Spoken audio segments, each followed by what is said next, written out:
Hey everyone welcome back to my another mini blog को। तो सकाळे उठी एठी मु ब्रश कलेली तो तापर चली गली खाइबा ପାଇଁ किंतु आज आम घर किछि तयारी होई नतला। तो ऑल टाइम फेवरेट मते मसला मुड़ी तयारी करिया ପାଇଁ पड़ेला किंतु घरे टमाटो और धनिया पत्ता थिला नै तो ताको मते स्किप करके मु मसला मुड़ी तयारी करी खाइ नेली। आज मोर मुंडो धुइबार थिला तो मुंडो धुइ सारी आसिकी मॉर्निंग स्किन केयर करूथिले। एपटे मोर झियारी छ भूमि सी आम घर को आसथिला।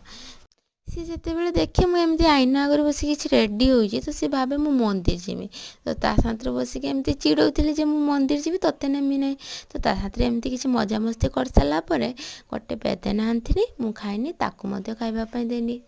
सी खाऊँ मु वीडियो करदे भी सी चिड़ी जाऊला।